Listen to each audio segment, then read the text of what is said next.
Nasa kote ang dalawang nagtangkaraw magbenta ng luxury watches na nakaw umano. Milyong-milyong pisong halaga raw ng mga relo ang tinakay ng mga suspect mula po sa isang seller gamit ang checking kalaunay tumalbog. Nakatutok si John Consulta. Kayo po ay na-aresto sa paglabag sa anti-fencing law. May karapatan din manahimik. Sa loob ng isang mall sa San Juan, inaresto ng NBI Cybercrime Division ang babae at lalaking ito. Nagtangka umano sila magbenta ng dalawang nakaw umanong luxury watches na nagkakahalaga ng mahigit 1 milyong piso. Ayon sa NBI, natangay ng mga scammer ang 6 na luxury watch na may kabuuang halaga na 4.2 million pesos sa isang seller. Matapos palabasing nakapagbayad na sila kahit hindi pa talaga. Magkikipag-conversation po siya through messenger and then maghihingi po ng proof para mapakita yung watches. Once po masettle na nila, magbibigay po siya ng cheque. Ibibigay na po yung watch dun sa rider. So hindi po siya makikipagkita personal. Wala pong funds yung ating cheque. Pupunta lang po sa current, naka-floating lang po siya. Depensa ng isa sa mga nahuli. Wala naman talaga kaming kasalanan. Hindi talaga namin alam.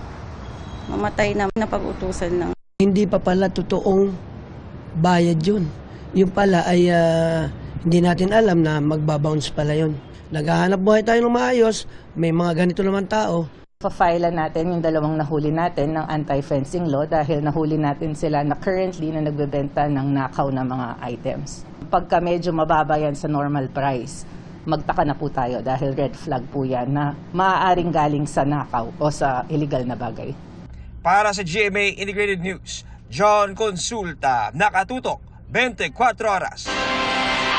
Kinikilala ni suspended Porac, Pampanga Mayor Jing Capil ang ipinatango na 6 na buwang preventive suspension ng Office of the Ombudsman. Pero hindi anya nangangahulugang nagkasala siya. Gagawaan niya siya at ang iba pang sinuspinde ng mga hakbang para linisin ang kanilang pangalan. Lunes nang matanggap ng kampo ni Capil ang suspensyon laban sa kanya at 10 iba pang opisyal sa bayan. Yan ay habang iniimbestigahan ang issue sa operasyon ng Lucky South 99 Pogo na nasa Porac, Pampanga.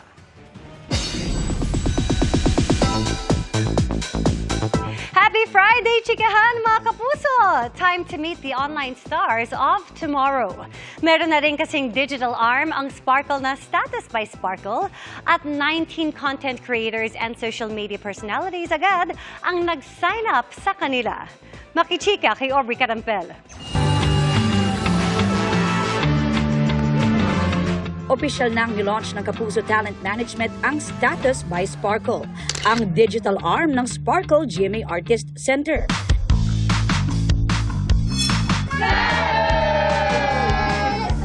19 talented content creators and social media personalities ang ipinakilala. We're in the Philippines! Starting off with a very adorable and cutesy black man family from Australia. Here in GMA region. We love you, Kapuso! Yay! Also joining Status ang sexy chef na sumikat dahil sa kanyang easy-to-cook recipes, si Chef Elite. We're open to more opportunities sa TV naman. So, excited ako kasi yung mga recipes natin, i-share na natin sa TV, sa mga kapuso po natin. Nakilala naman dahil sa kanyang makeup tutorial si Pao Pelaez, aka Chicana. Dating nagbe-makeup lang sa kwarto nung pandemic. Ngayon, artist. Siyempre nakaka-proud. Isa na ring status artist, si Bont Brian o si Master Hokage. Pati ang social media couple na sina MJ Encabo at Shovie Walter. Si Eman Atienza na gusto raw gumawa ng sariling pangalan sa industriya at hindi lang daw makilala bilang anak ni Kuya Kim Atienza. I'm a very authentic person, I'd like to say. I love to be authentic, I love to be myself. Meron din from the pageant world, si Miss Supranational Asia and Oceania 2024 Aletea Ambrosio at si Mr. Supranational 2024 second runner-up Brandon Espiritu, sporty flight attendant and cyclist Ira Lopez, at fab and cool mama Sandy Richo. From online gaming world naman, sina Micah Kimochi at Javi Valdez. Sobrang nakakatuwa na pati rin pala kami mga gamers will have a spotlight here in this kind of industry. And from the medical field, sina Doc Pretty Sofia Valdez at Eric Yapuanco, also known as Doc Yapi. Dumalo sa launch si GMA Network Senior Vice President Attorney Annette Gozon Valdez, Senior Vice President Corporate Strategic Planning and Business Development, and Concurrent Chief Risk Officer and Head Program Support Department, Reggie Bautista. Sparkle First Vice President Joy Marcelo at iba pang opisyal ng Sparkle. We feel that there's a lot of opportunity, cross-platform opportunity to expand their reach, expand their fan base, and also expand their markets. We made sure na we were looking at influencers from different genres, different categories, different talents, different interests, specialties, so that we can service not only the fans but also our clients. Aubrey Carampel, updated sa showbiz happening. May inaasahang big-time oil price hike sa susunod na linggo. Hanggang 2 piso at 65 sentimo yan sa kada litro ng diesel. Hanggang 2 piso at 30 sentimo naman sa gasolina. At hanggang 2 piso at 55 sentimo sa kerosene. Ayon yan sa Department of Energy Oil Industry Management Bureau. Base sa 4 na araw na trading. Kabilang sa mga dahilan ng inaasahang taas presyo ang lumalalang tensyon sa Middle East at ang epekto ng Hurricane Milton sa Amerika.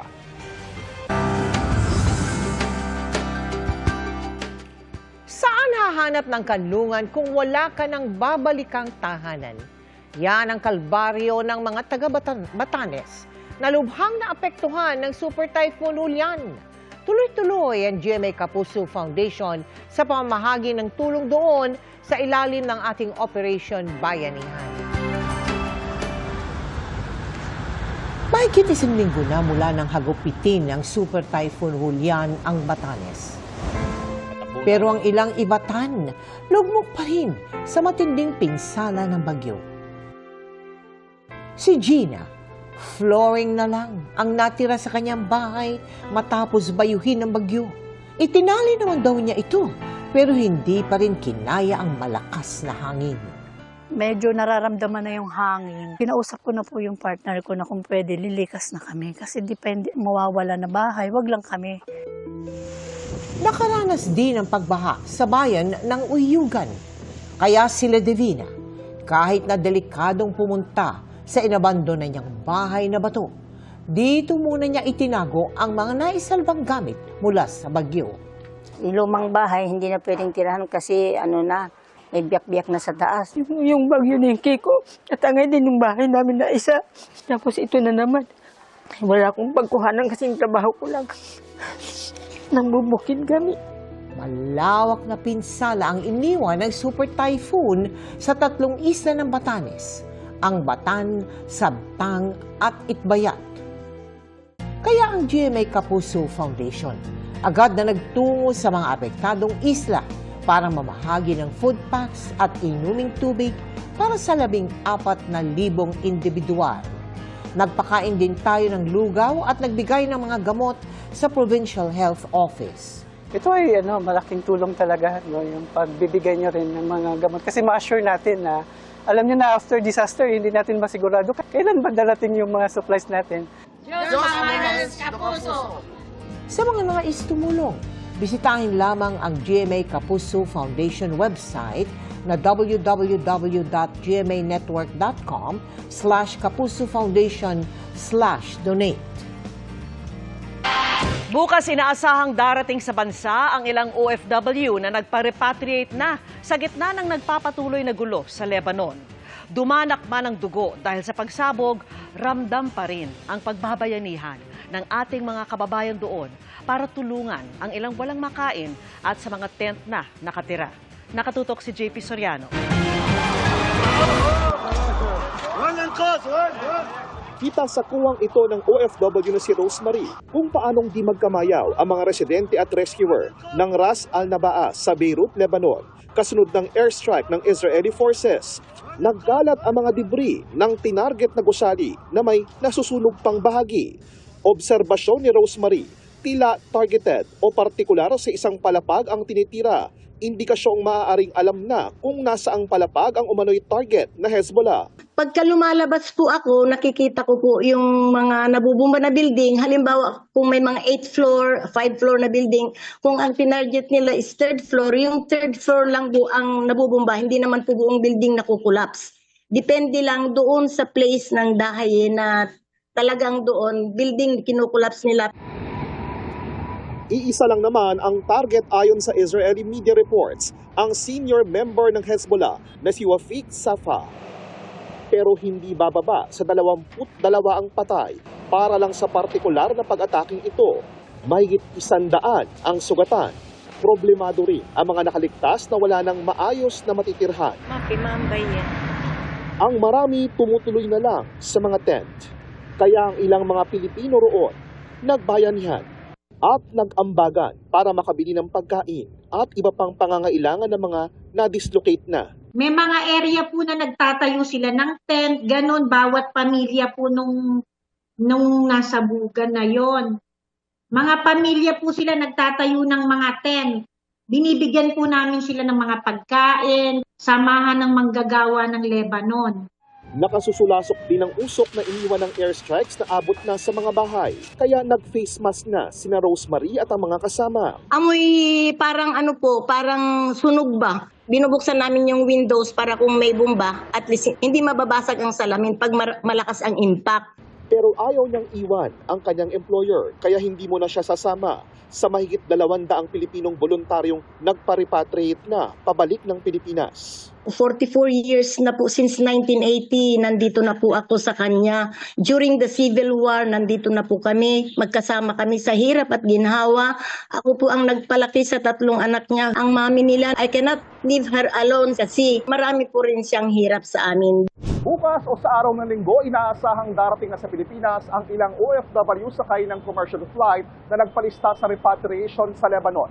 Pero ngayong buwan din, inaasahang matutuloy na ang chartered flight o yung pagkuha ng arkiladong eroplano para magsundo ng mas maraming Pilipino. Government agencies involved, particularly the DFA and the DMW and the DND, have been instructed to mobilize government assets. We're braced to bring home our OFWs in Lebanon. We stand ready. The sense of urgency is there. 178 na Pilipino ang nasa 3 magkakahiwalay na shelters ngayon sa Lebanon at nadaragdagan pa. Lalong tumindi ang labanan ng Israeli forces at Hezbollah sa Lebanon matapos kampihan ng Hezbollah ang Hamas sa kasagsagan ng Israel-Hamas war sa Gaza. Kaalyado rin ng Hezbollah at Hamas ang bansang Iran na nagpaulan ng mahigit 200 ballistic missiles sa Israel noong 1 linggo na ayon sa Israel ay gagantihan nila. Para sa GMA Integrated News, JP Soriano, nakatutok 24 oras.